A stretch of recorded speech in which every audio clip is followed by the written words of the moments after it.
So yeah, early computational methods for GRN inference used microarray and RNA-seq data. So these methods, microarray and RNA-seq, these also measured the mRNA levels in the in basically your samples. But the point is these experiments can give you an average expression value of the gene across all the cells in your sample. So it basically, if you see RNA, if you take out a certain tissue and do RNA sequencing on that, or do some sort of microarray experiment on that, the expression that you get from the expression levels that you derive from these experiments are basically an averaged out an average of uh,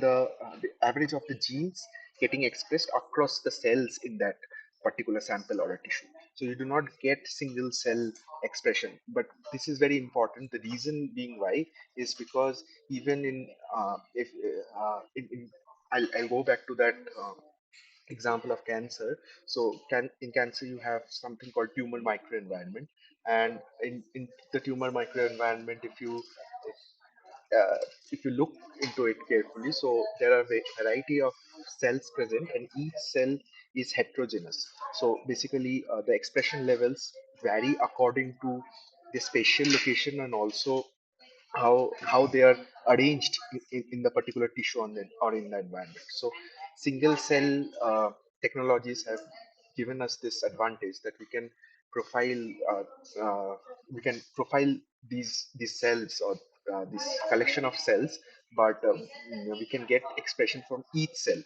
within that tissue. So uh, the limitations of the previous technologies like microarray and RNA-seq data included inability to incorporate epigenetic changes also, and also their inability to assess regulatory binding site accessibility.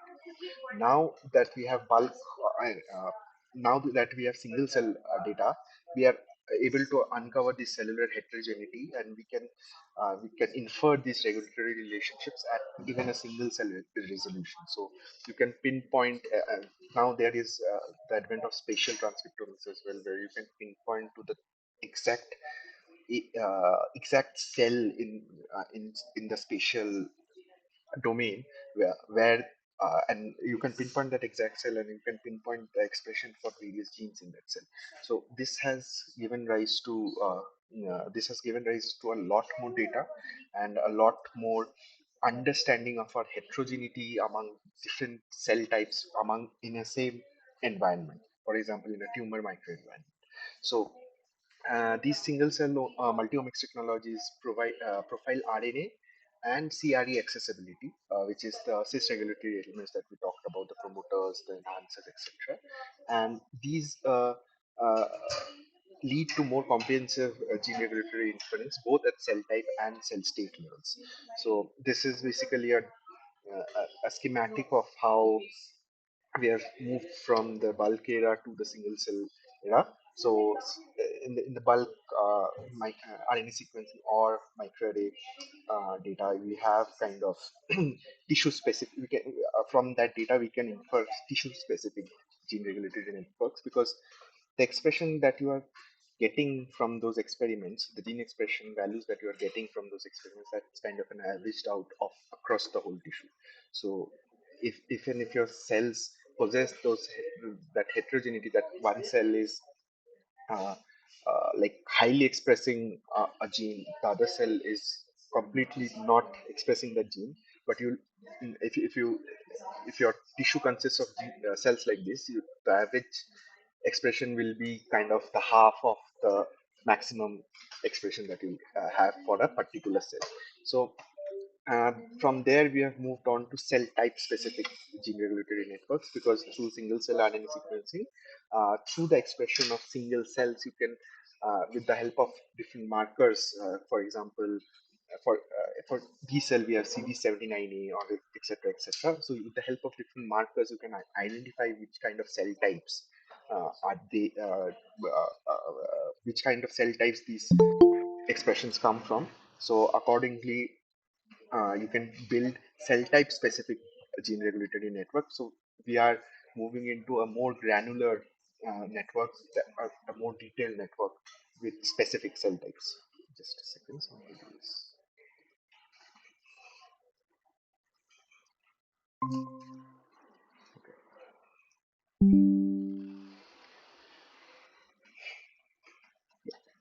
Okay. So moving on, so we'll discuss a little bit about the methods for gene regulatory network construction. So there are like nowadays we have a lot of methods that involve specifically like deep learning, machine learning, and artificial intelligence techniques. But uh, we will discuss the methods that are currently prevailing as well. So correlation based methods is one of them, where you see basically how the transcription factor expression and the gene expression uh, and its corresponding gene expression are changing, or how are they correlated. So is the transcription factor trying to enhance the gene expression, or is the transcription factor trying to decrease the gene expression?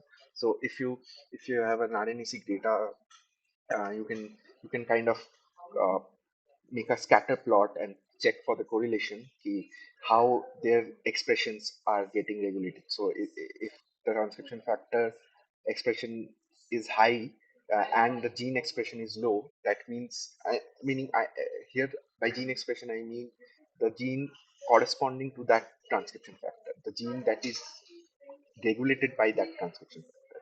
So if the transcription factor expression is high and the gene expression is low, you can make a claim that maybe this transcription factor is negatively regulating the particular gene. So these patterns, these correlations uh, can help you identify pairs of these variables and how they are regulating each other. The next method that is regression based approach, where you model the gene expression based on multiple predictor variables. That is, that includes transcription factor expression or CRD accessibility. Similarly, probabilistic models also aim to identify the most likely regulators of the gene. So basically, you assign some probabilistic models and probabilistic values to the gene expression, and you model them out and see and do some sort of hypothesis testing and see if indeed indeed your transcription factor is regulating the gene and how it is regulating the gene. So that goes the probability models. Then we have dynamical systems based model changes in gene expression based on biological factors. So like you can dynamically model these systems using ODs and ANPDs. You can take in different factors that can affect the regulation of the gene expression. Not only the factor expression, but there may be other parameters that are affecting the gene expression. That may be environmental factors, that may be cell cycle stage, or maybe the stochasticity. You can incorporate all this in your ODE-based models and build dynamical systems and check how the gene expression is varying with time and how it is getting regulated by other transcription factors and etc. And the last one, we have deep learning based approaches, which use basically neural networks to infer complex relationships between all these factors, the transcription factors, the trees and the genes and the cells. So we'll look into a little bit more details for each of these methods. So first is the correlation based model. So these on the left, sorry, the figure you can see on the left, you have the methods. So these are basically different softwares or different basically models uh, which implement these correlational models to find relationships, regulatory relationships between genes and transcription factors and other genes as well. So you have basically these methods use Pearson's correlation coefficients, and they are restricted to detecting only linear regulatory relationships. But there are other correlation-based models which use Spearman rank correlation, and they can capture both the linear and the non-linear relationships. So you have some examples of the softwares here. So SCMega or Figure or Stream, etc., etc. And basically, these softwares directly use the cell's gene expression, the pre-accessibility data and the transcription factor expression measurements for the correlation analysis. So what they do is basically so you can if a transcription factor is regulating a gene, so as I said, you can make these kind of scatter plots and check how the correlation coefficient is it positive or negative or whatever.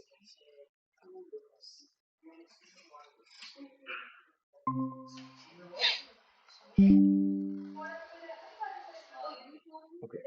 So, yeah, and basically, this is a method called tripod, which uses differences between cells matched on other components, and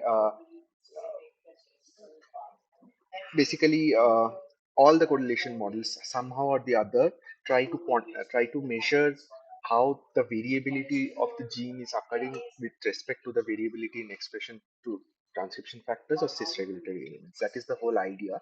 And in the output for each of these models, all our correlation models, the general output is something like this. You have the transcription factor and these links which represent regulatory mechanisms. So, and in methods like tripod, you can incorporate cis regulatory elements as well, and as is the case for stream. So, transcription factor regulating six regulatory elements regulating gene expression. One thing to keep in mind: this is all correlational based. So, and the most important thing to remember when you are dealing with correlation is not causation. So this is based on correlation, but this doesn't claim any kind of causation. So like if a gene is getting expressed lower or higher, you cannot claim that this transcription factor is causing that. It may be regulating that, but the causation may be something completely different. So that is the thing to keep in mind for correlate whenever you are doing anything with correlation based models. Next comes regression-based models. It's basically you have uh, uh, you have regression-based models which infer the regulatory relationships, but um, most of most of these softwares are limited to inference of linear regulatory relationships only. And some of these methods, this like DirectNet or Scenic Plus, Scenic is a very widely used tool if you read papers related to how gene regulating networks are constructed. Scenic is a very common software you'll find across papers.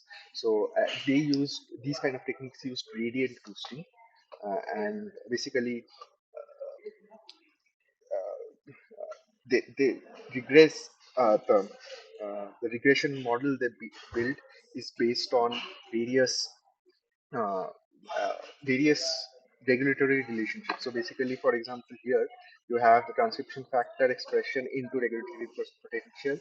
On the x-axis, on the y-axis, you have expression into regulation potential, and on the z-axis, you have gene expression, and you get something of say a curve, and the gradient of those curves are used.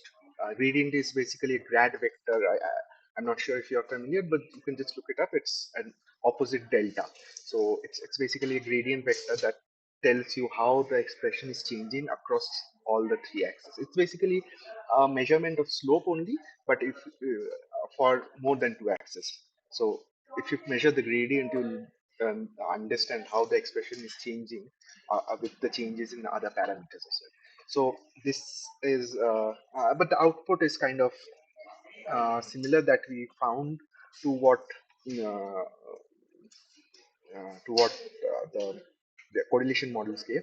So Cynic, for example, can give you like regulatory mechanisms between transcription factors, regulatory elements, and the gene expression.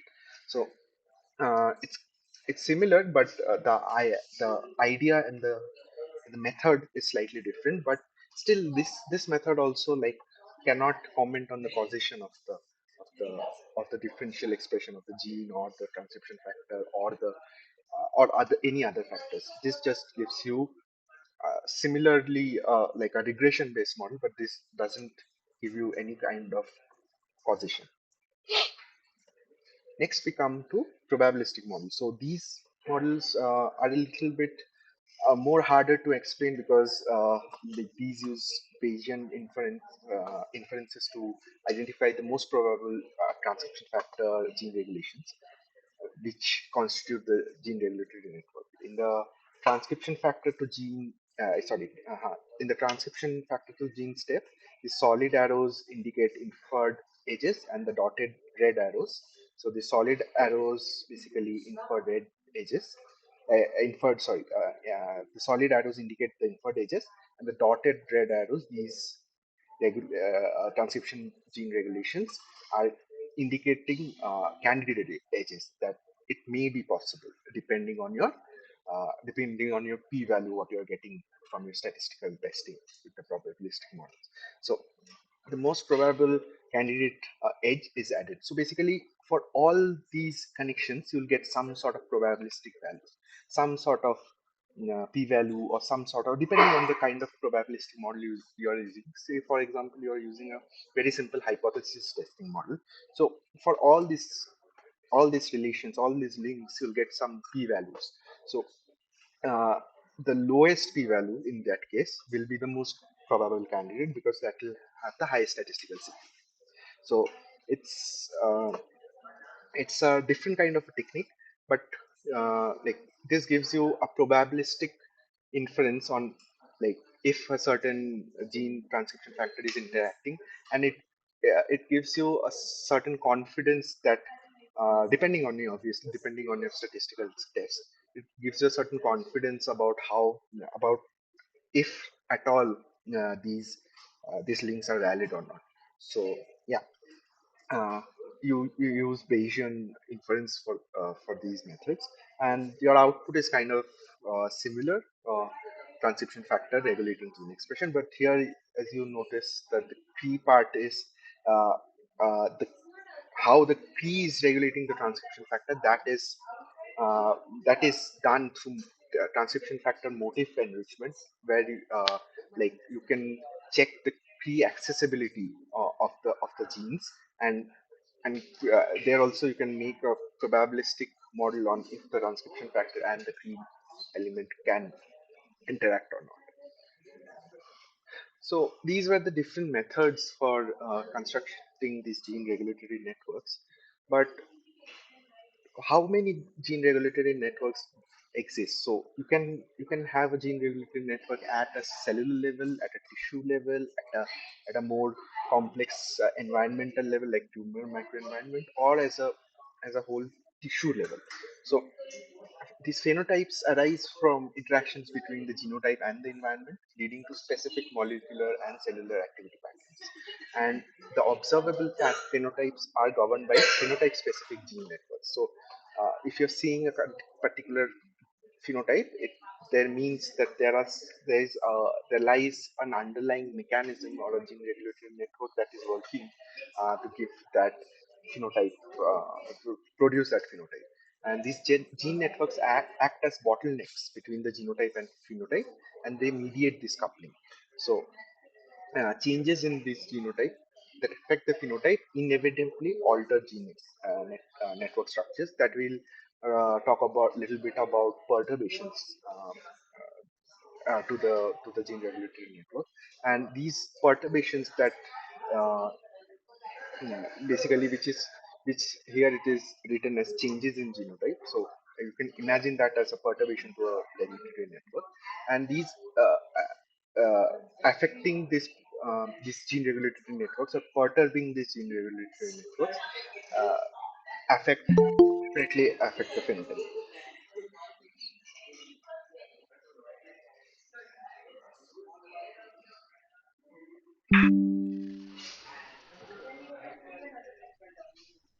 So you have this genotype and their environment interaction, which depends on your DNA.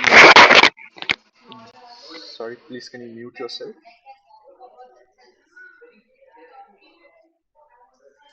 Thank you. Yeah.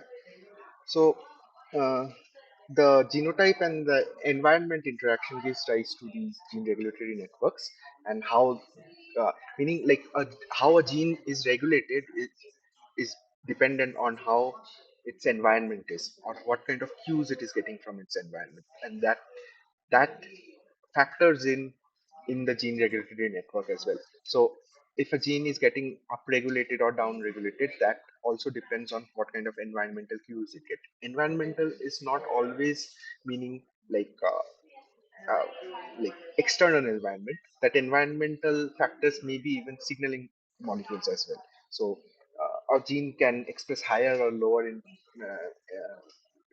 a gene can be signaled to express higher or lower using different signaling networks as well. So these genotype and environmental interactions give rise to these gene networks, which include transcriptional, protein interaction, and metabolic networks. And these act as bottleneck between this genotype and environment interaction and the phenotype, which may be the disease state or whatever phenotype you are looking at for your study.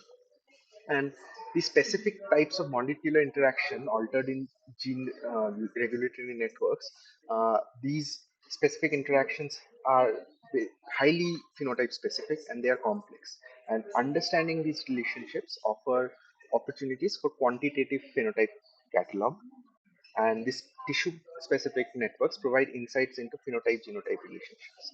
So preliminary studies suggest that there may be over 200 different gene regulatory networks in humans, corresponding to the number of cell types. So as I was telling about how omics has given us this high amount of data, and like you can infer gene expression at even a single cell level.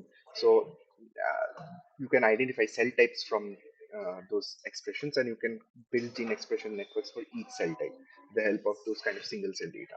And uh, currently we have over 200 different gene regulatory networks in humans, and these corresponding to the number of cell types that has been identified in human beings. And the pathological cells, such as tumor cells, they exhibit characteristic gene networks, suggesting 1,000 distinct gene networks in humans. So basically, if a person is affected with a disease, you'll have a different kind of a regulatory network compared to a healthy individual. So variations of these networks, if you account for and different diseases and phenotypes, you can get over thousands and thousands of regulatory networks. So it is very fundamental to this genotype phenotype relationship, and uh, these regulatory mechanisms are fundamental to how the cell or the tissue or even the organism survives.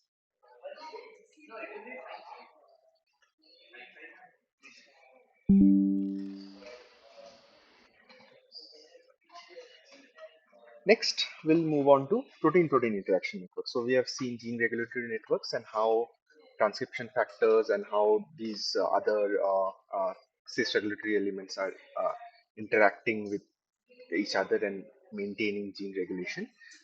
Similar is a case for protein-protein interaction networks, but here the thing is the interaction, the protein-protein interaction is more harder to quantify because of like basically it is harder to quantify a protein-protein interaction than and the gene and transcription factor interaction. So protein levels, we talked about correlational and regression models in gene regulatory networks. That is kind of hard to make for protein-protein interaction networks. So you cannot claim that since this protein is interacting with this protein, if this expression is high, the other protein's expression will also be high. It's normally not the case.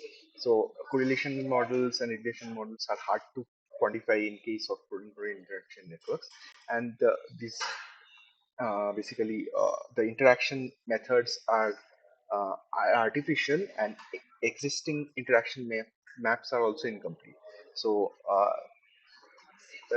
it basically is a hard thing to do to create the whole protein-protein interaction network. But we still have some projects that have done that.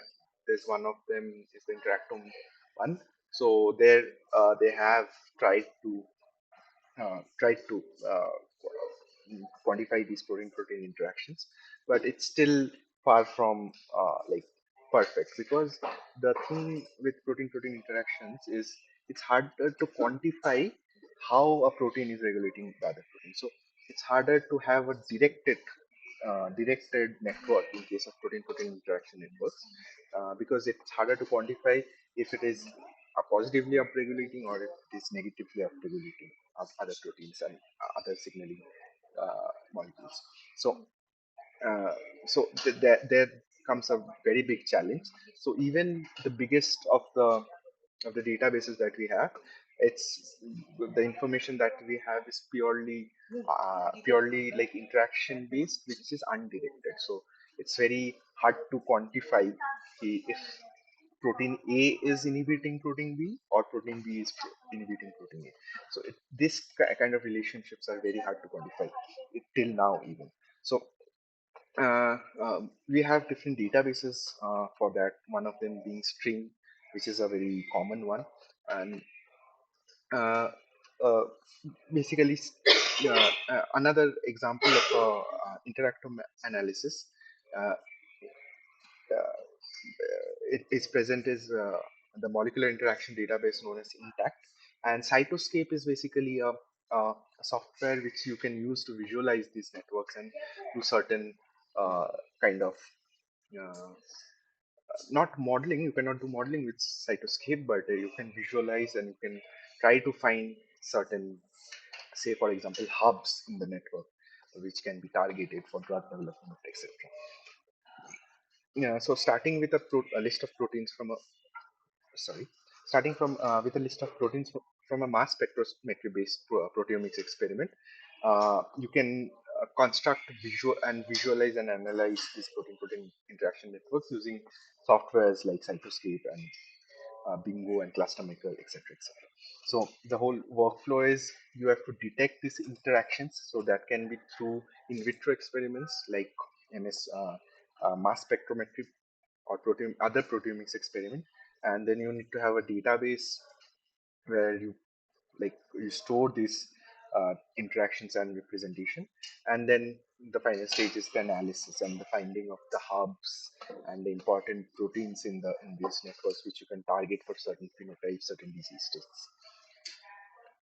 So coming to the construction of protein-protein interaction networks, so Sir has discussed all four of these methods. I'll go through each of them again. So you have first the domain fusion of the Rosetta Stone. So basically, each protein here basically uh, if you look in genomes for three different species, so genome 1, genome 2, and genome 3. So if in genome 1, if it's say an older species in terms of evolutionary history, so if in genome 1 the two genes like the red and the green genes are fused together, and in after, and you look at like evolutionary new organisms that has that have emerged from those ancestors, and in those genomes you find these basically the proteins are predicted to interact because their homologs were fused in the first genome. So in your ancestor, if genes were fused and their homologs, if you look in their descendants, it's more probable that they'll interact because, for example, if say you consider genome 1 as a bacteria, so if uh, the green and the red genes were expressed together, and say for example the genome 2 and the genome 3 are modern eukaryotic animals, so you can have mechanisms like splicing which can cut off the middle. Maybe this is I'm just taking as an example that this may not be the case always, but you can consider the middle portion between these two genes as an intron, which can be cut off, and the genes may be fused. And basically, uh, this is an idea that like if your evolutionary ancestors uh, in interacted in your evolutionary ancestors, the two genes interacted in a certain way, there is a possibility that in the evolutionary uh, basically descendants, they'll be inherited together or they may interact together. So the next method used for construction of PPIs is the gene neighborhood method. So basically, four hypothetical genomes are shown here, when basically containing these A and ABC genes. So uh, here you can see that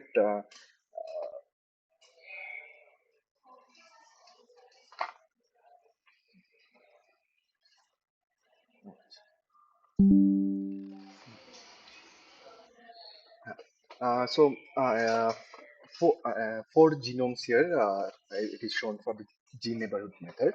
So uh, if they are localized in multiple genomes like this, yeah, you have an A element and a B element, and downstream you have a C element, and this kind of pattern is conserved, or say for four genomes, if you look at it at an evolutionary perspective, so maybe the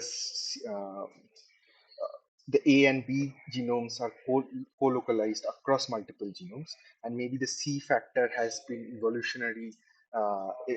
has been added or removed as an evolutionary mechanism. But the A and B factor are shown to be linked across different evolutionary genomes, evolutionary state genomes. Basically, if you consider this as a genome one as a bacteria, and say genome three as human, so maybe during evolution, this the C element has been removed due to environmental modifications or evolutionary adaptations. But A and B are always co-localized in multiple genomes, so they are likely to be functionally linked to one another. This is an assumption that is made on the basis of that these two genes are always co-localized across different species across evolutionary histories. So uh, inferences like that you can make from gene neighborhood inferencing techniques, and then you can build something known as phylogenetic profiles. So you can see how these genes are inherited from how these genes are present in different forms. So, for example, if you take these five genes, so A and B always occur together. So, see, one, and 0, 0. So, if they don't occur together, if one of them is not occurring, the other one is also not occurring. But when they are occurring together. So, these kind of linkages you can get from phylogenetic profiles. And if you look at basically C and D, sorry, if you look at B and A and B, so wherever A and B is present, B is not present, or and the vice versa is also true. Wherever A and B is not present, B is present. So these kind of phylogenetic relationships that they're functionally linked, and this kind of can give rise to an hypothesis that maybe D is performing the same gene function that A and B were performing together. So these kind of inferences you can get from phylogenetic profiles, and you can prove whether they're functionally linked or not. And the last method is the correlated mutations method. So basically, if if you do kind of a multiple sequence alignment across different genomes, and you see these bands you see are the condenser parts. So if you consider two different genes, and you see if if a particular portion of that gene is mutated, similar portion of another gene is mutated. So these kind of, you are correlating the mutations. If this gene is mutated, that gene will also be mutated. It can be related to that. If one gene is mutated, it cannot bind to the other gene, and the other gene also makes certain changes to its structure so that it can accommodate the mutated gene. Some kind of some mechanism of this sort is very possible. So you're correlating the different mutations in different genes to identify. Uh, you're correlating the different mutations in different proteins. I'm sorry, I'm telling genes, but basically these are proteins and their homologs. So a particular mutation in a particular protein is leading to a another mutation in another protein. These kind of correlated mutations and with the presence of this correlated mutation in in family of genes suggests that the corresponding sites may be involved in mediating interactions between the protein family. As I said, like if you consider these two proteins interacting, sorry, these two proteins interacting. So if a part of this protein is mutated, it is the other protein is also getting mutated to accommodate the other mutated protein. So you- correlation of these mutations can also give you an idea about if the two proteins are interacting or not. So there are all these were the computational methods for determining the protein-protein interaction networks that we talked about. Now there are experimental methods as well for detecting these PPIs. So for binary interactions, you have systems like EASE2 hybrid system, which detects interactions in the nucleus. Then you have split ubiquitin, which is a method that is related to EASE2 hybrid system, which can detect these binary interactions elsewhere in the nucleus as well. So uh, uh, these techniques involved engineering these chimeric portions, and you can also detect using mass spectrometry on uh, basically use you can use more spectrometric techniques and other basically wet lab proteomics techniques to see if certain proteins are coupled together and certain proteins are interacting together, and basically you can even like characterize combinations of proteins, as in like two proteins interacting to form a complex. You can even detect complexes in using mass spectrometry. So there are variety of different wet lab methods. I'll not go into the details, but these are also very important because on a computational level, as you saw, these methods, these domain fusion, gene neighborhood, phylogenesis, phylogenetic profiles, and correlated mutations, all work on the basis on on a more on a correlational method. Say these two genes are always these two genes are always present together, so maybe they are interacting. So these kind of logic is like not very solid. So obviously, like if you do not have other options, this is what you have to go with. But uh, you need more hard evidence, which can be got from these different wet lab techniques like these two hybrid techniques and mass spectrometry, etc. Next, we'll move on to signaling networks.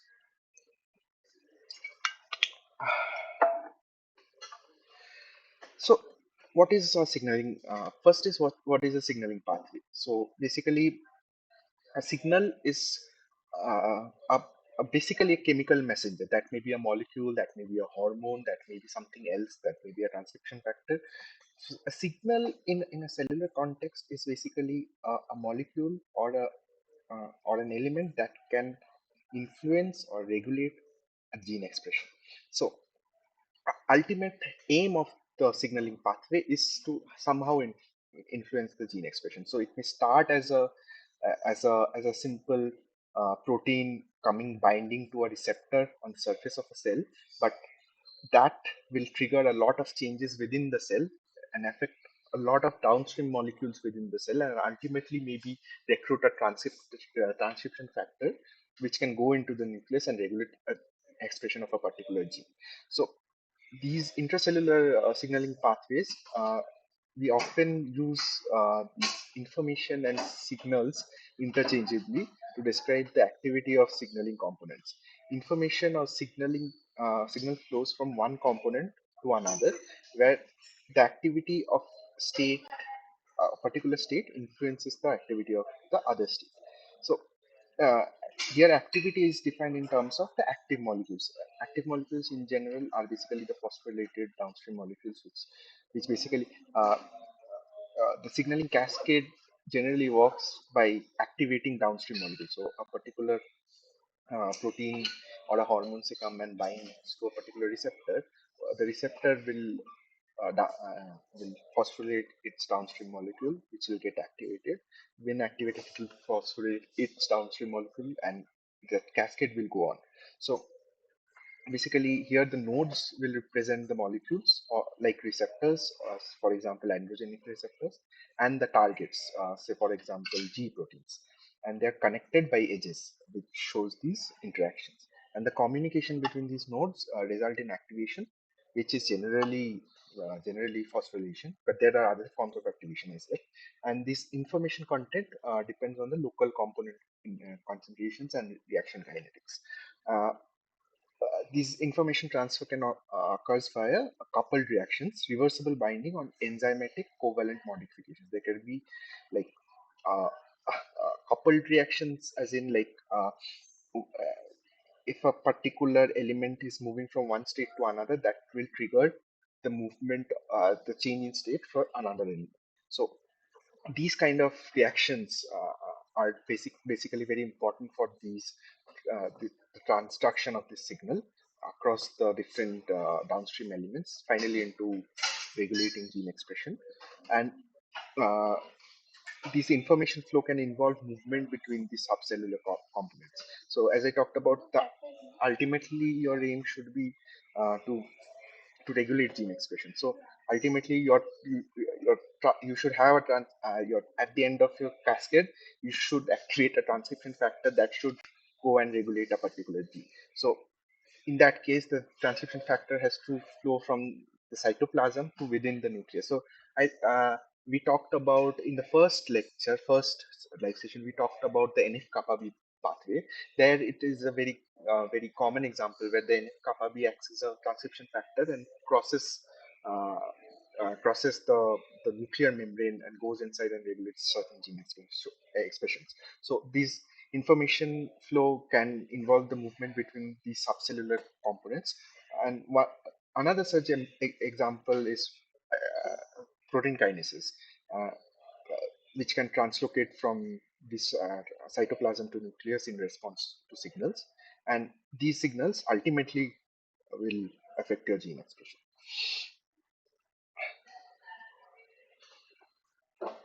Now, moving on to how to construct these signaling networks.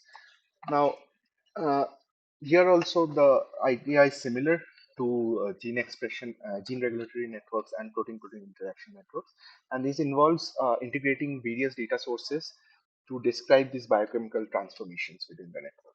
So, uh, you uh, the data sources such as genome annotation, biochemical experimentation, cell physiology characterization, and expression arrays contribute to network reconstruction. So you can have different kind of data. So like you need your ideal um, your ideal uh, in an ideal world, you would want to know what is causing what. That is not always possible, but with certain experimentation techniques, certain computational techniques, and certain correlational or regression techniques, you can estimate if a certain molecule will affect another molecules. In general, we have for signaling cascades, they are common. The common signaling cascades are very well studied.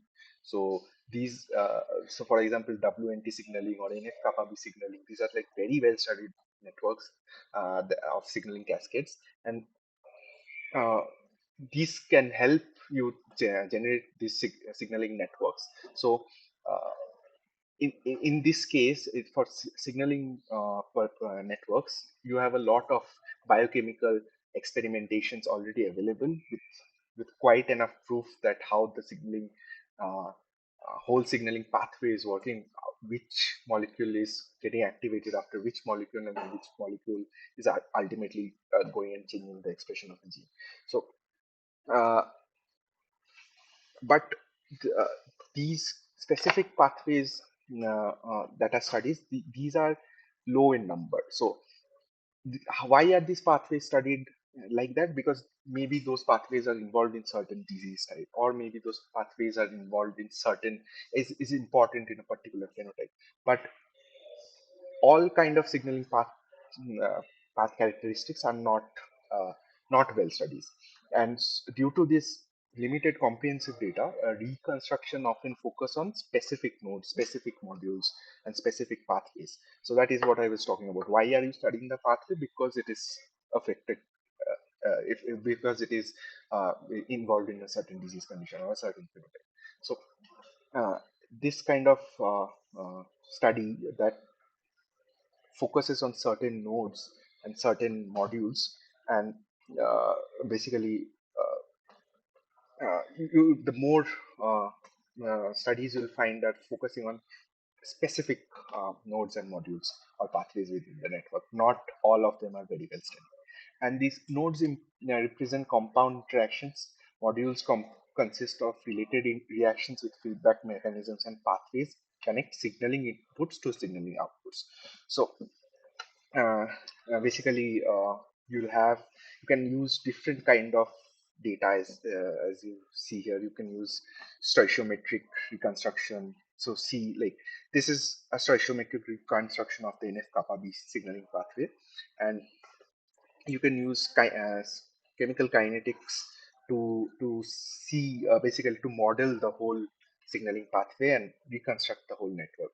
So you can have a connectivity reconstruction. So you can have just undirected edges uh, coming out from each signaling node and connected to another node. But you can also have causal reconstruction. But causal reconstruction requires good hard evidence, primarily I think experimental evidence that, yeah, this is the basically this molecule is inhibiting or activating this molecule. So you need to have hard evidences for causal reconstruction. Uh, but the different reconstruction types offer distinct analytical advantages, but properties emerge out from the interconnectivity with other network components as well. And uh, mechanistic descriptions, as I can say, you can use stoichiometric matrices, for example, which can account for chemical events in a network, such as phosphorylation networks and complex formations, which is the example for NF kappa B. Now, this I'll talk about a general overview on integrative and iterative processes of these cellular signaling network and reconstruction. So, at the bottom, you have different uh, data types. So, first is the data that identify the components and endpoints of a network. So, just what molecules are involved in the signaling pathway and what is the endpoint of that signaling pathway. That could include genome sequencing, that could include genome-wide location analysis. You have other data types that characterize the interaction between these two network components, as we discussed, East2 hybrid techniques and co-immunoprecipitation. Co-immunoprecipitation is also a very fantastic technique to see if two molecules are interacting with each other or not. So, and other data types you have, like, which describe the network behavior of these integrated components. You can do some perturbation analysis to say you knock out a gene and see how the signaling pathway is getting changed or is performing after the knockout or a knockdown. So there you can infer those causal relationships there. So all these type of data can help you construct the the intracellular pathways for signaling, and you can use mathematical models on top of that. You can do some dynamic model analysis or structural analysis, and you can find new emergent properties of those signaling pathways and cascades, and you can have new hypotheses, and you can, like, go back again and generate data. So it's kind of feedback loop. So you generate data, different types of data, which helps you understand different aspects of the network, and then you do some sort of modeling, and then you again form a new hypothesis and generate data again. So this is kind of an iterative and integrative process for cellular signaling reconstruction. So I'll go through it again. Identifying components and endpoints, which utilize genome sequencing or genome-wide location analysis to identify the genes present in that organism. Uh, the data that gives you characterizations of the interactions. It uses methods like East2 hybrid systems and immunoprecipitation to identify protein-protein interactions and complexes, and describing the network behavior that can be done through perturbation analysis and cDNA arrays, and see how the network functions under different conditions. Meaning, how if you perturb the network, how it is doing. If you say knock out a downstream signaling molecule, is the signaling still occurring or not? Questions like these you can ask. And on top of that, you can apply mathematical techniques and dynamic models and generate new hypotheses, and like implement that hypothesis in other experiments which give you other data, and kind of do this in a positive feedback loop. Okay, so that was about signaling networks. So till now we have looked at gene regulatory networks, then protein-protein interaction networks, then signaling networks. Now we'll look at something called metabolic networks. So what are metabolic networks? They are comprised of chemical reactions, which involves metabolites and catalytic proteins, which are basically enzymes. And these metabolic pathways consist of uh, consist of successive reactions converting the educts to the products. Here I've mentioned educts. You can consider educts as substrates. So this is an example of a metabolic reaction. It's basically it is it is converting dihydrofolate to tetrahydrofluoride with the help of NADPH. So this is, you can consider this as a metabolic reaction. And in terms of uh, anabolism and catabolism, we all know the metabolism can be divided into uh, like either synthesis or degradation. So the synthesis is known as anabolism, and the degradation or breaking down is called catabolism. So anabolism you can think of as gluconeogenesis, and catabolism you can think of as uh, glycolysis. So uh, there can be different types of this metabolism. So you need to be careful about that when you're constructing these metabolic networks. And in the network representation, uh, the vertices represent basically the the substrates and the products, and the reactions are shown by the edges, and they're labeled with the catalyzing enzyme, and possibly if other elements are involved like cofactors, etc. But they reflect only the connectivity. For simulation, the knowledge of reaction kinetics is very important here.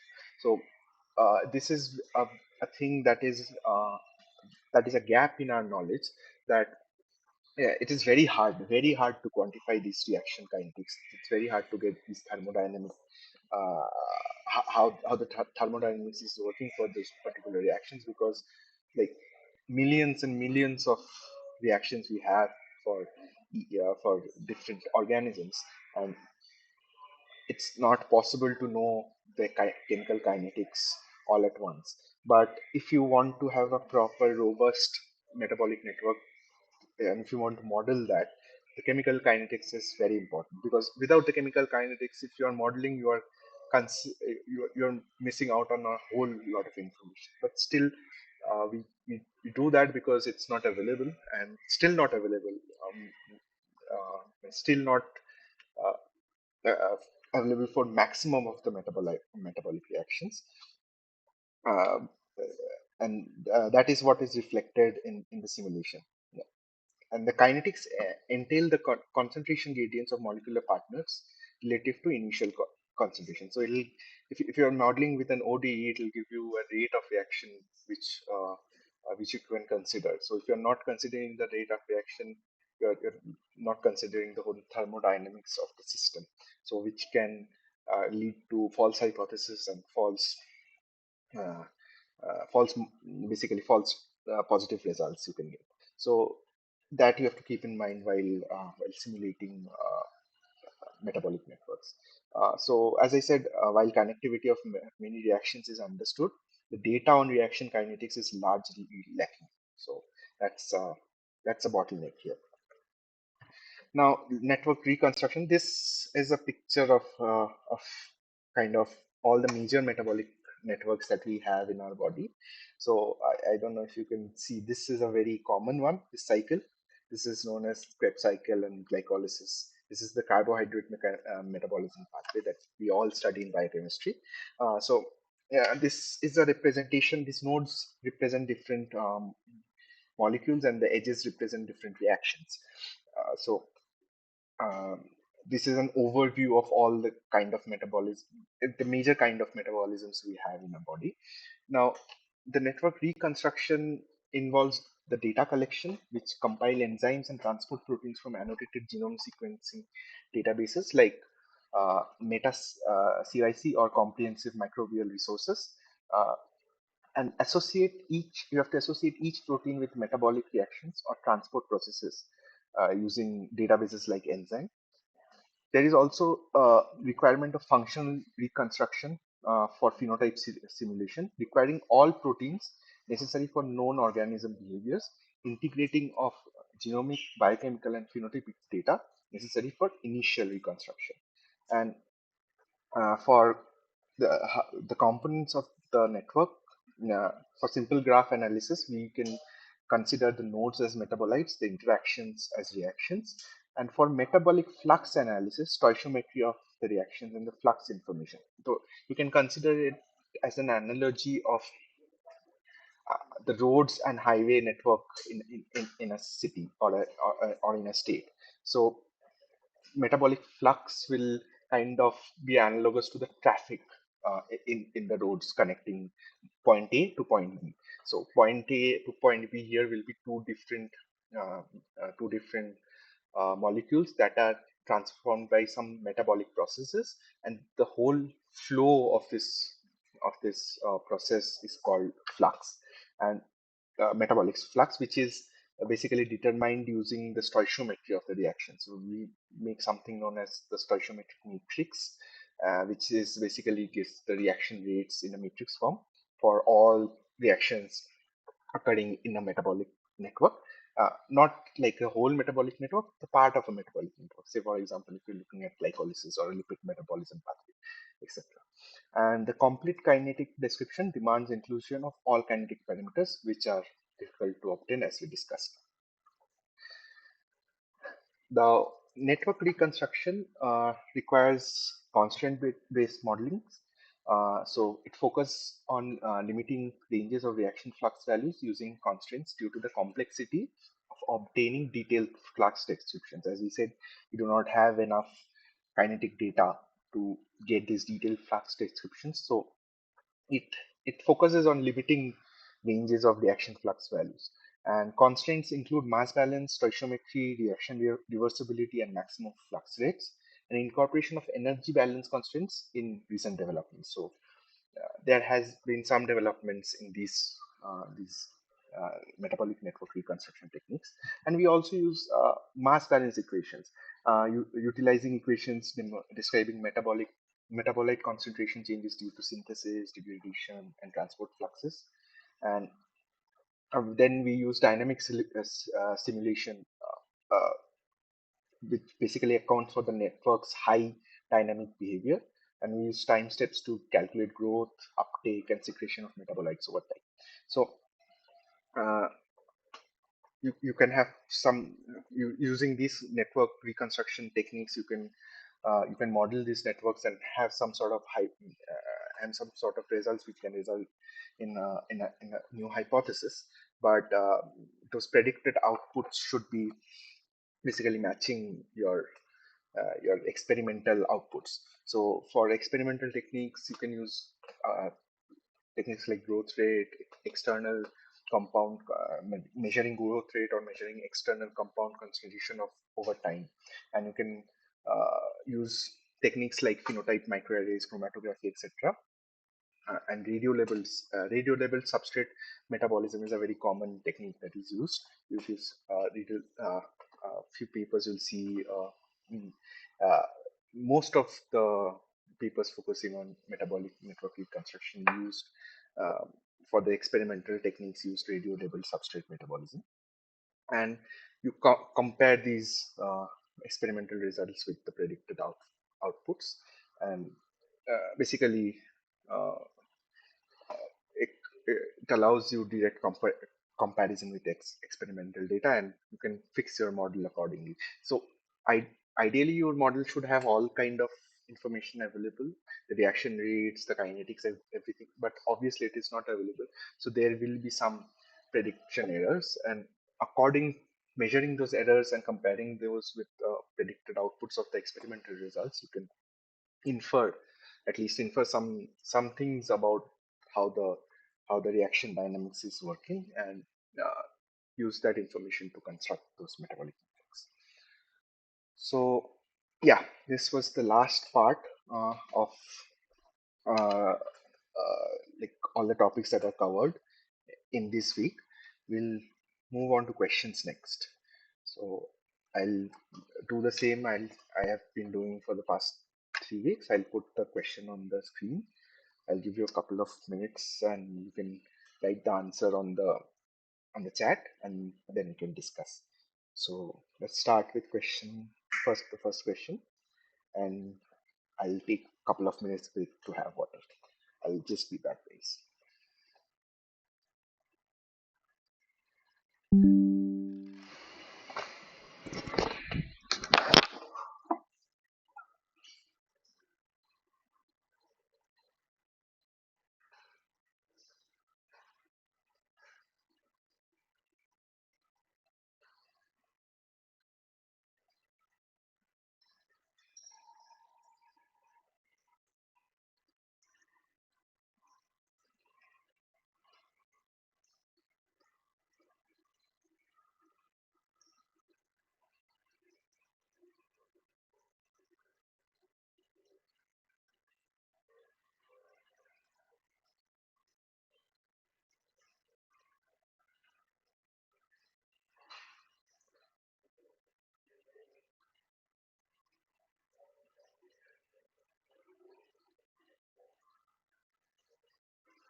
So this question seems pretty straightforward.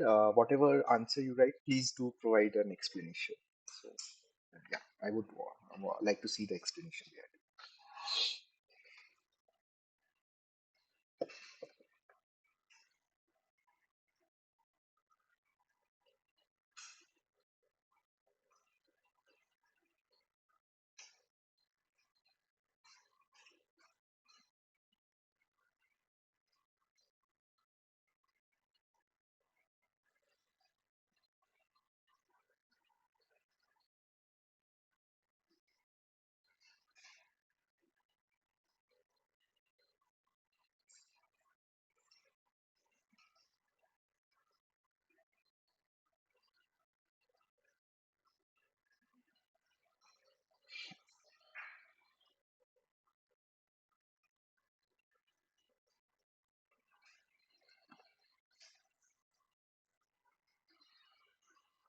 So do you have answers that n square? Okay.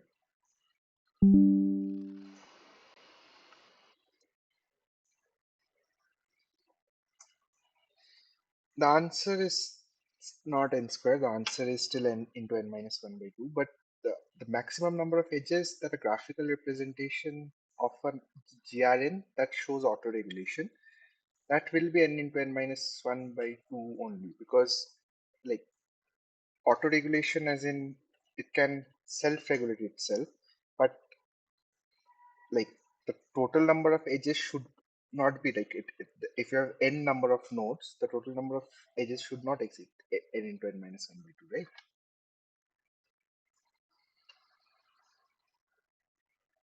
Ah, okay. So it will essentially be NC2 itself. Yeah, it will be nc2 only. Yeah, that's But why what I yeah, yeah, okay, got it. No, because what my thought process is essentially that okay, usually we don't have like okay, yeah, no, got it. Like, I yeah, understood. yeah, that's why I asked for the explanation. Yeah. Yeah, yeah. moving on.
Okay, the answer will be undirected graphs only, because as we discussed, it's very hard to quantify if a protein is, say, protein A and protein B. If protein A is inhibiting protein B or protein B is inhibiting protein A, it's very hard to quantify. For example, in gene regulatory networks, you can say that a transcription factor is regulating the gene. The gene is not regulating the transcription. Obviously, the transcription factor also has a gene which is getting regulated. I'm not talking about that. For a particular transcription factor and gene interaction, the transcription factor will regulate the gene, not the other way around. So you know the direction in that case. But in case of protein-protein interaction networks, these directions are very hard to quantify. So you cannot like very easily say that this protein is inhibiting that protein. It may be the other way around. So the relationship between this regulation is not very well established. So these are more, the PPIs are mostly modeled as undirected graphs. Major databases that we have for PPIs, for example, string and everything, mostly are providing you with undirected graphs only, undirected regulations only. So protein-protein interaction networks are mostly modeled as undirected graphs. So moving on.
Um, Ritik, the option that you have selected, the fusion protein often reveals relationship between its domain components. This is the whole idea with doing this domain fusion, using domain fusion methods for Yeah, detecting. for me, like the confusion was this the term often because my point was like it needn't often because it's a fused protein, it needn't imply that there's a Yeah, relationship yeah, between the yeah, domain protein. yeah. But that's a drawback for the technique. Yeah, yeah, I know because that's why I was confused with the C and D because it was like is it that it often like if it's a fused protein it often reveals that there's a relationship, or is it that because it's a fused protein doesn't necessarily mean that there is a relationship? So Yeah, that was actually, if you go into the technicalities, both are true, but yeah, the method is based on the whole yeah, the yeah, idea yeah, that the fusion protein will yeah, reveal the relationship between domain yeah. components. Moving on.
Please provide like mm, okay. Let's see if we have any answers first. Okay, not yet. Oh, sorry.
See if we have any answers.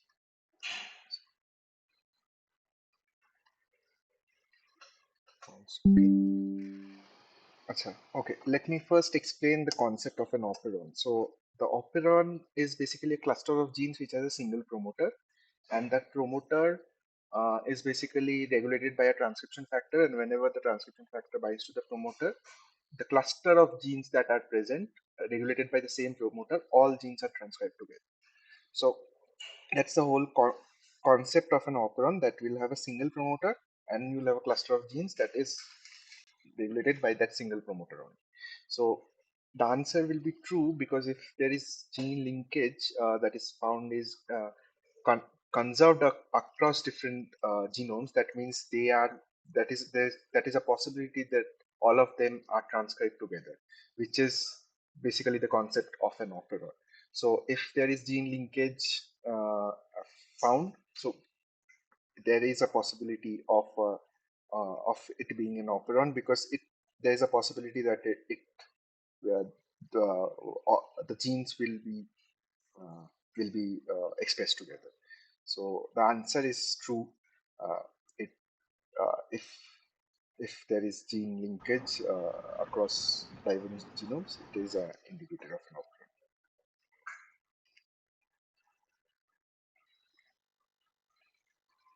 Any questions? Like, I think someone now unmuted.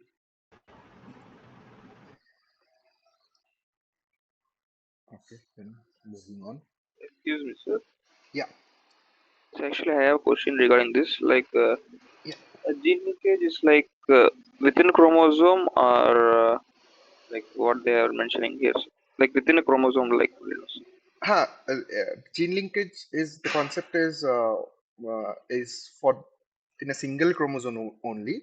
You have different genes that are linked together, that are basically transcribed together, they're expressed together, which is Yes. basically the concept of an operon. The operon, you have single promoter and list three or four genes that are controlled by a single promoter, and those four genes are transcribed together or expressed together and But controlled by like this. it, the operon concept is based on for like prokaryotic organisms, but Hmm. in which like in case of like in human beings or like in Hmm, hmm, eukaryotic higher hmm, organisms, we hmm. don't have like operon concepts, no sir. No, no. Basically, operon, the most studied one is lac operon from E. coli. So, in case of Yes. eukaryotes, we do not have that concept. But the question I don't think mentioned eukaryotes or prokaryotes, right? Yeah, Yeah. but in general means like we higher eukaryotes we are having mostly similar genomes with some other animals or some other species, Hmm, so hmm. like it doesn't mention, it doesn't need to be an operon or like No, no, no, what is no, mentioned in the no, no, no, no, no. No. In case of higher organisms, it may not be an operon. It may be a maybe a set of genes which are functioning together. Maybe a set yes. of genes that are involved in a particular pathway. That can be a case. So obviously, yeah, Oh, in higher organisms that can be a case, not operons, but in lower organisms that can indicate a presence of an operon. Because so if a uh, gene would, so, I mean if I am not wrong, hmm, so like if a gene would be conserved throughout many different species, that gene would be a linkage gene, then it would be considered as operon, is it right sir? yeah, but if you are moving across from prokaryotes to eukaryotes, the concept of operon is not carried forward from prokaryotes to Yes. eukaryotes. So that you have to keep in mind. But the if you're saying only in prokaryotes, if you five four five genomes you compare and you see there is a linkage, then there is a very high possibility of being an operon.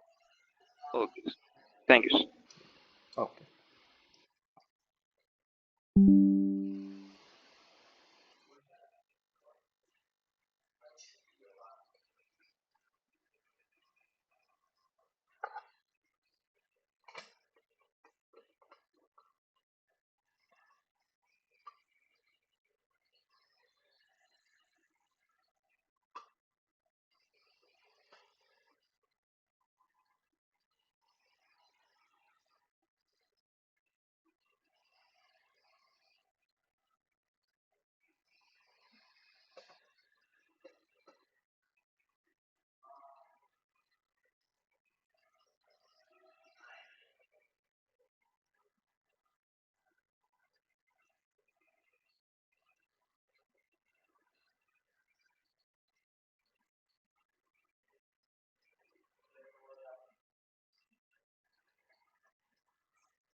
Yeah, signal transduction is the correct answer.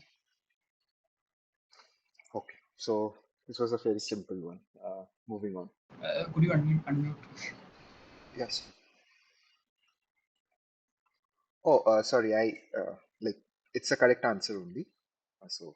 Sorry, it was muted by mistake. We'll move on to the next one.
Yeah, the answer will be false.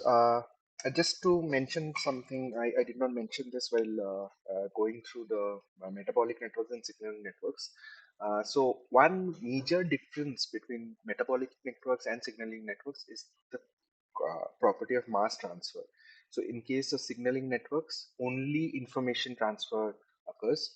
So in a signaling cascade, you'll say activate using phosphorylation or other techniques. So only the information transfer is occurring. There is no mass transfer that occurs. Even if a signaling molecule has been deployed and comes and binds to a receptor, the signaling molecule does not come into the cellular compartment. So it will bind to the receptor, and the receptor will initiate a series of cascades of reactions downstream, but there is no mass transfer, which is the difference with metabolic networks, so that there is mass transfer because these are like biochemical reactions, and there we have the concept of metabolic flux, how much mass transfer is actually occurring throughout the network. But we do not have a similar concept for signaling network because there is no mass transfer. uh, just wanted to mention this. Okay, moving on.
See, 134. I'll wait another minute. See if anyone else answers.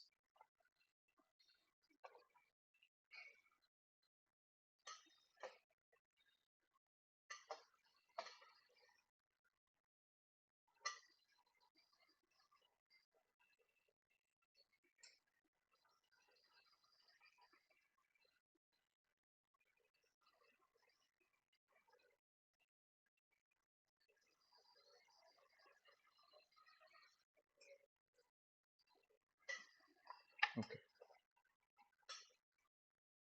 The answer is I'm not sure what the answer is. Just sequence. 1, 3, and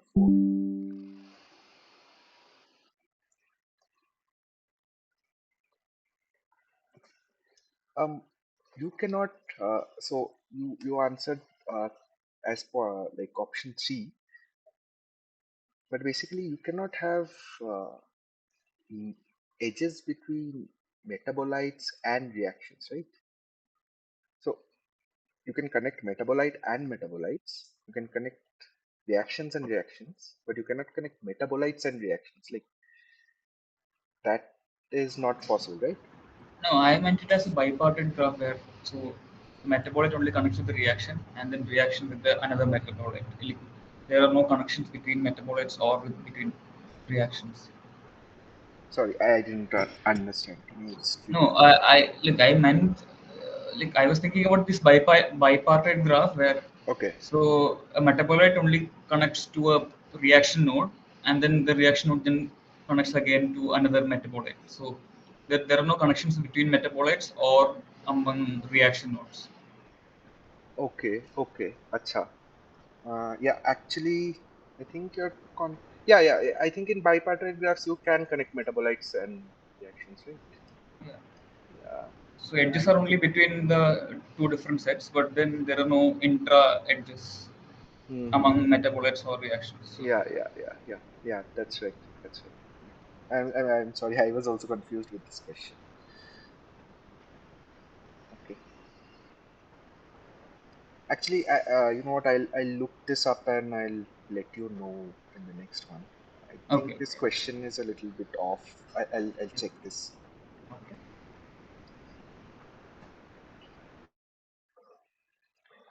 Actually, this is what you were thinking of. Yeah.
Mm, I think this question is also a little bit off. I'm not sure about this. Yeah, Yeah, it looks like bipartite, but I think if you add enzymes to it, so it'll connect to metabolite enzymes and then again metabolites. So yeah, it, yeah. it's a Here, like, little yeah, it bit confusing because like bipartite, what I remember is having two set of nodes. There's no yeah, yeah, intra connectivity, and then there's this yeah. The particular graph. answer is bipartite graph only, but I am also But a little yeah, bit confused. Yeah, these questions I am not sure if the formation of the questions are uh, very correct or not, and I'll look into these. Yeah. Okay. Okay.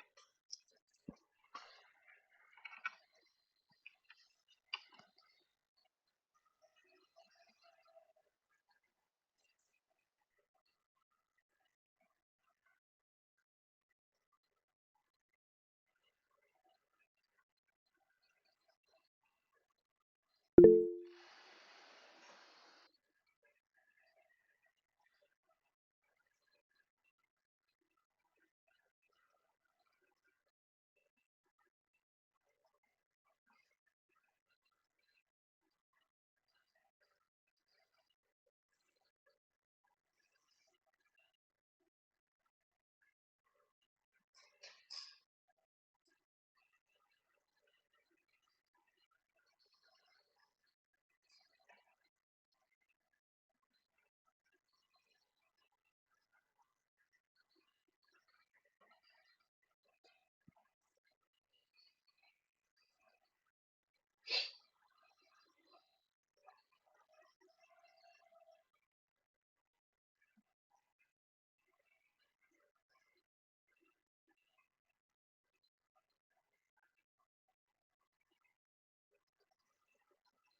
See.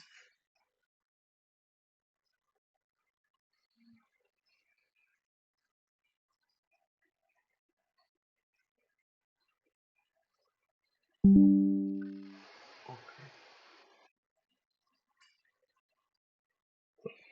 Yeah, that's correct.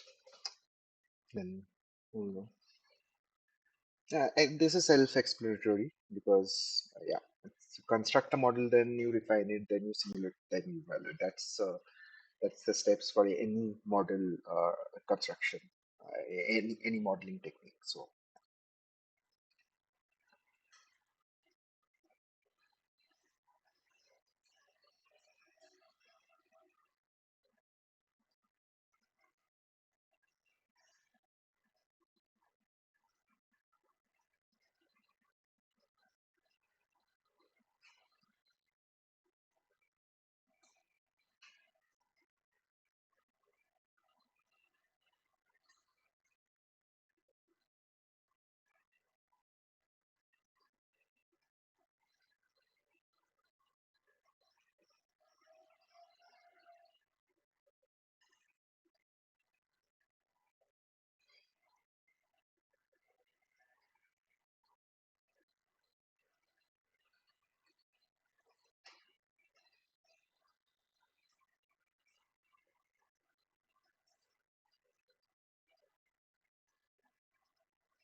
1, 2, 4. Okay.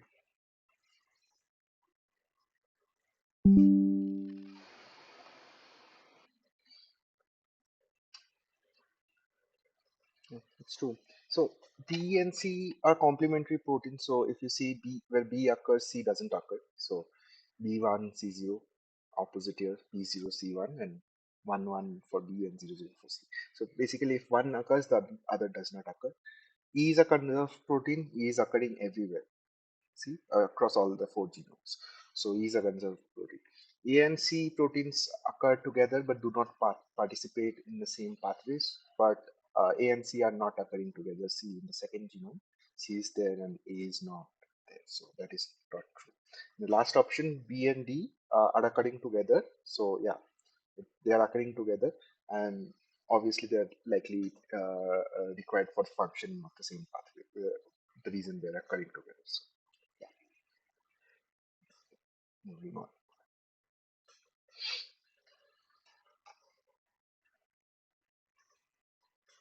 Uh, the first option is, by the way, R1. Okay, please do not confuse with anything.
Okay.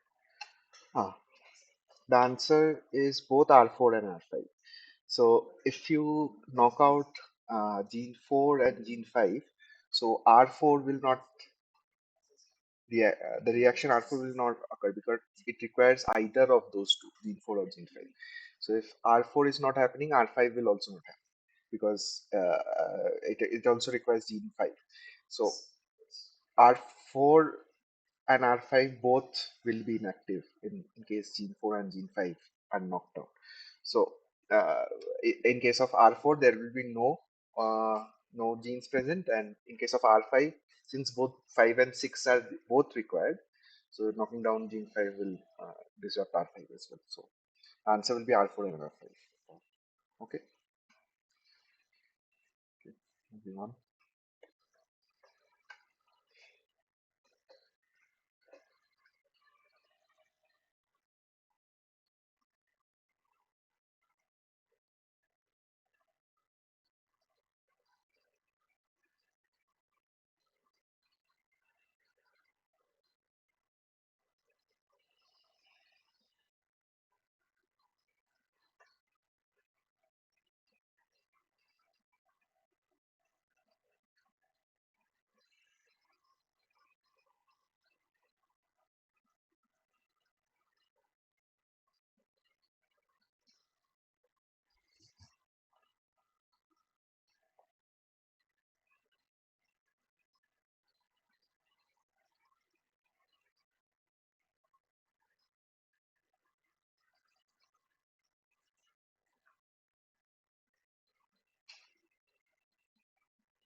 C.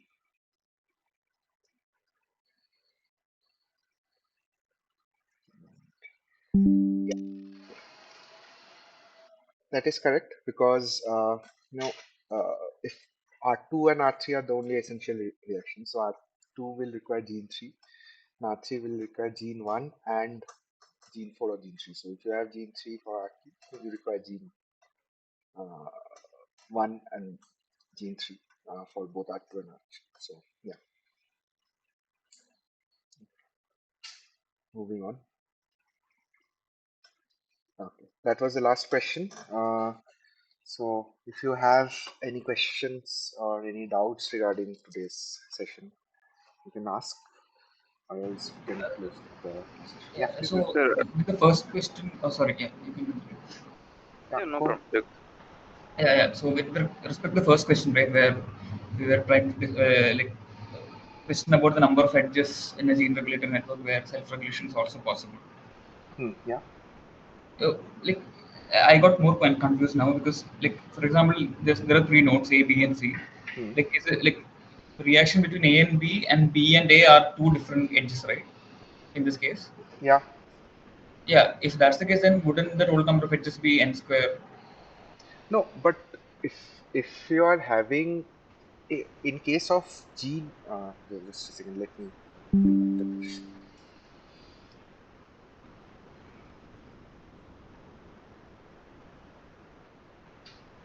Yeah.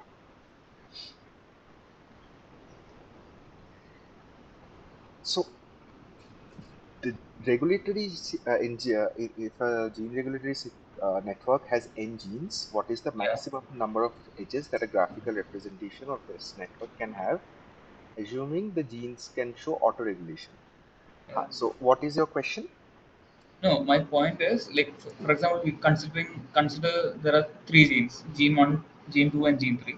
Hmm. So the interaction between gene one and two would be like if suppose gene one regulates gene two and gene two in turn regulates gene one, wouldn't that be two different edges? No, first thing is gene 1 regulating gene 2 and gene 2 regulating gene 1. It's not, first of all, it's not biologically possible. Like a gene can regulate another gene, but like you are talking about kind of a toggle switch, matlab two, three genes that are regulating each other. That's a very special case. So in general, one gene will regulate another one that can regulate another gene. So if gene A is regulating gene B, gene B in turn regulating gene A is not very common, right? No, but hypothetically, like in this case, we are just Hypo, assuming uh, no, no, the maximum number of edges. these Yeah, are directed edges, no. So like yeah, yeah. so it's from a biological perspective, it's not very feasible what you are suggesting. So uh, I get your concept that like if A is regulating B and B is regulating A, as like you can have two edges between A and B and that Yeah. should be n square. But the point is it's not going to happen like that. Now, like these are directed edges that are specific genes are regulating specific genes. They in turn regulating themselves. Auto-regulation is like kind of having a feedback loop on itself, not Yeah. on like the gene that is regulating itself. So I'm not sure what you are indicating, but like I'm feeling that you are confused by the auto-regulation part. Uh, but No, because like if considering just three nodes, hmm, if like going by the answer, like if I'm saying that the number of edges possible are uh, what three, right? we have three nodes, so 3 into 3 minus 2 by 3 into 3 minus 1 by 2. So yeah, Yeah, it's 3. yeah. So like my question was like so the self-regulation wouldn't be considered as an edge, or would it be? No, it is considered as an edge, but oh, okay. Yeah. Yeah, okay. I see your point now. Yeah. Acha. So if that's the case, then the number of edges should be six, not three. Yeah. But going by the formula, like it would be just three. Like we are not like so Mm-hmm. self-regulation wouldn't be considered as an edge. Yeah. So Yeah. I that's why, think. yeah, Yeah. that's Yeah. why I was I wondering. get your So point. yeah, yeah, Yeah. yeah. If it is that, if, you're right. In that case, like the auto regulation links will also be counted. Like nodes can have three auto regulation links and also Yeah, normal three links. yeah. Yeah. Okay. Okay. I Like, think this is a wrong answer again. I I'm sorry, but yeah, yeah. Okay. I'll see this. This week the questions are a little bit off. Yeah. I'll look into this. Yeah. yeah. I think yeah, your like reasoning is completely correct. I get it now. Okay. Like also like unrelated, like would it be possible to have some like a small portion for this lab sessions as well, like looking, because like for example in the this week four's lecture, in Hmm. one of the lab sessions, like where we were sort of trying to deal with permutations and rewiring networks, Hmm. like in the lectures, sir had been using some functions which are Hmm. part of the statistical and machine learning toolbox, which we don't have a license to. So some functions are unavailable. So instead, what I try to do is like try to create a function which basically serves the same purpose. But I was sort of running into some trouble there. So I Okay. just wanted to sort of clarify some like So, issues there. uh, Like, would it be possible to do some? this can be done on a like a case by case basis, but I'm not sure. Like, see, the instructions that we are given is Okay, yeah. like we are not asked to cover the lab sessions. But if you Okay. insist, we can do it on a case by case basis. Meaning, if you have any problem, you can like you can send me a mail or something, and I can look into it and help you. Yeah, yeah, yeah. But Okay. I don't think like discussing lab sessions in this live session will be possible because I Yeah, we no, need to no, cover the. not. I didn't mean discussing the lab session. It was more like a session for like just solving, like even if it's case by case, like just solving issues that are related to these like practicals. Okay, okay. So tell me one thing. Like, have you posted this on any discussion forum or anything? Yeah, yeah. I actually posted. Like, I didn't think I have posted it. Like, I'll post it if that would help. I think Okay, because only with that particular like okay, okay. lab session. So So till now if you it was not much of if a you problem. have any issues, you can just mail it to me. I can take a Yeah, look. yeah, yeah. Sure, sure, I'm sure. giving you my mail ID here. You had already sent it in the Oh, first. okay, okay. I'll still send it here if anyone else wants it. Okay, okay, sure. So, yeah, send it. I'll look into it. But Okay. covering lab sessions, it's Right, it'll be hectic. Yeah, it's yeah. not. Yeah. Okay. And I think another person had a question. Yes. Yeah.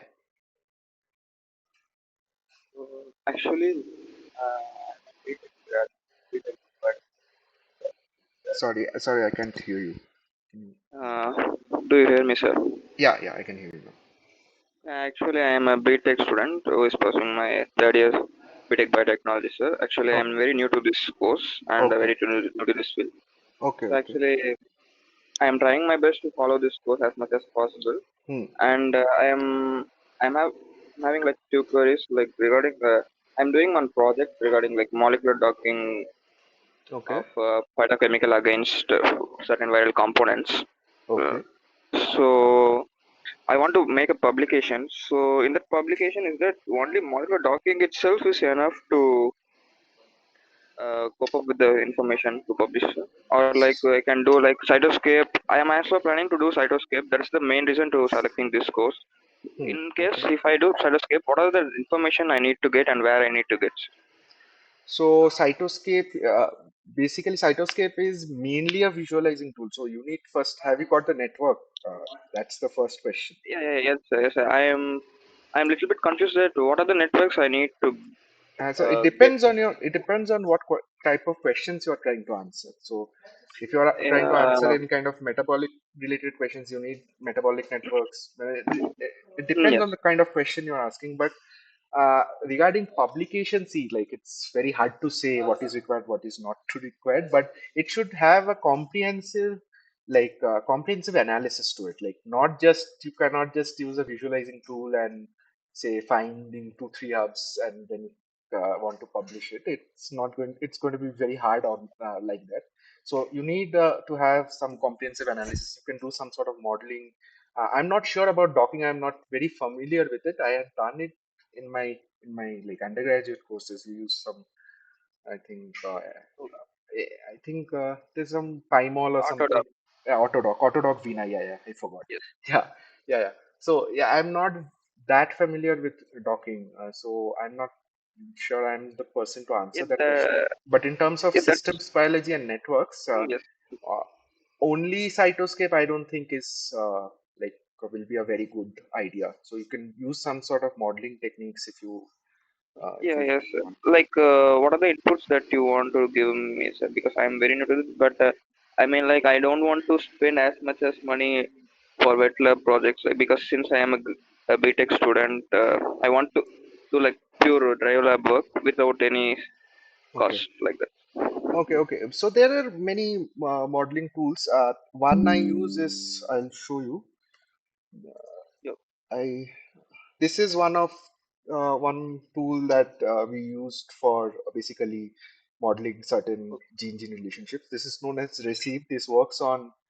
Uh, this works on MATLAB. So it is a ODE based modeling process. So you have an input, which is the circuit topology, is basically the network, and your output will all be the gene expressions at each stable state of all the models. So these kind of this is one of the tools that is available. There are many tools, other tools you can look up. Oh, But the idea is always, so you should have your network information, circuit topology, like which nodes are connected by edges, and if you yes. have the direction of those edges, that is a big plus.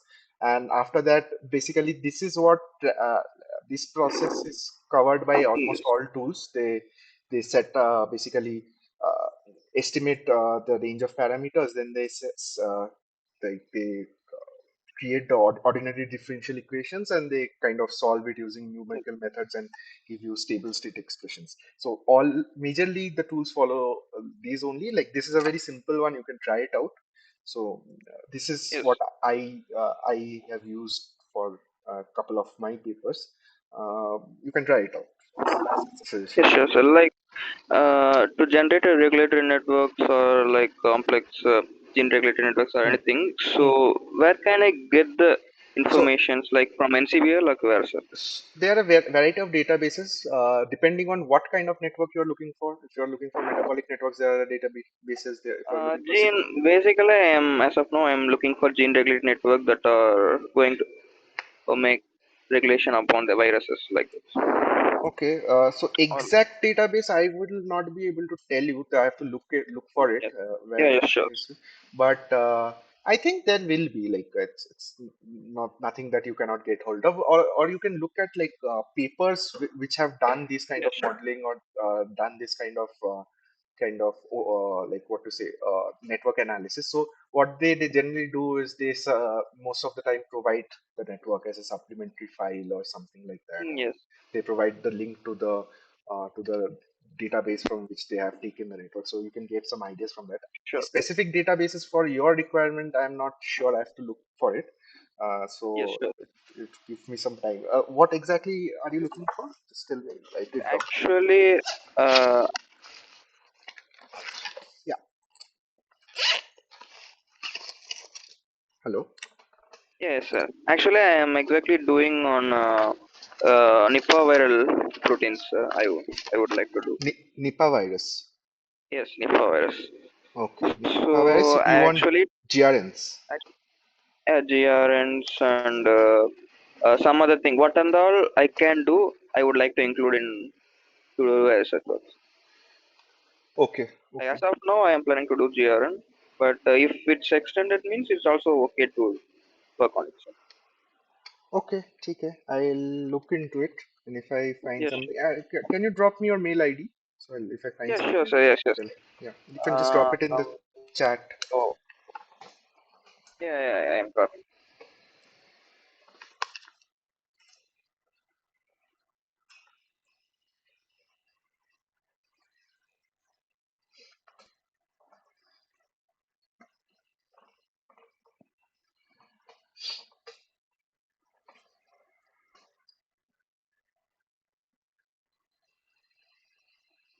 Yes, Okay, okay. If I find something, I'll mail it to you. Okay. Another question was like Yeah, coming Saturday there is this open day session in IISc, right, sir? yeah, there is. Yeah, I am also planning to come there. If possible, is that okay to meet you, sir, if you are comfortable? Like I work at Center for Brain Research, so if you come to CBR, I'll be there demonstrating certain like Uh, posters and models. So if you come to CBR, yes, you'll see me yes, anyway. sure. So like I am from Chennai. I Okay. am going to come there. Is there is anything like if I can get any like a hostel to get fresh up like that? I No, don't no, no. think so. No, Yeah, no that won't be problem. a No, it's not an issue. It's less than 1 day. No, it's not a big deal. But I just asked for information. yeah, yeah. You're welcome to visit ISC and open day. Like I will Any all criteria?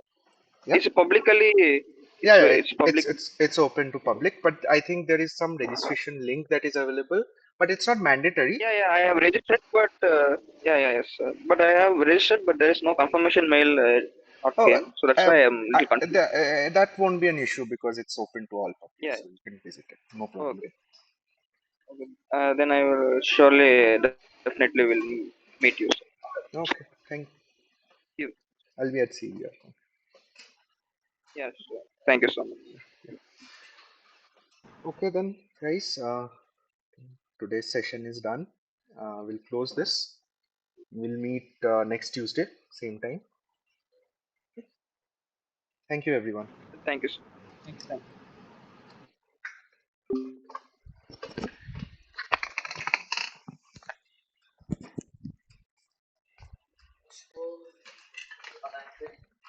थोड़ा वो दे रहा था जो pen है थोड़ा out of set था तो इसलिए मैं उसको कॉपी करके थोड़ा बस सेट में ले आया तो ये हमारा ए और टी वाला है बी और सी में it was not so triple bond still the double bond क्योंकि यहाँ पे तुम अगर ये बॉन्ड दिखा रहे हो तो यहाँ पे भी तुम्हारा यही बॉन्ड है इट्स नॉट लाइक नहीं but the complementary will have three ना exactly so I was planning of doing this ये middle वाला figure तो मिडिल वाला फिगर करने से बस वो वाला पार्ट को नीचे ले आओगे विल मेक द कॉम्प्लीमेंट तो काटना थोड़ा मुश्किल है हाँ ये काटना थोड़ा डिफिकल्ट है तो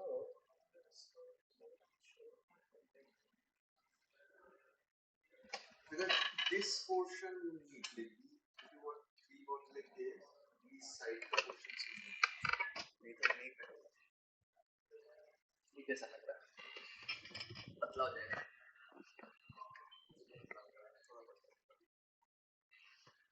point is if you are saying here this is the bond just a second stop the recording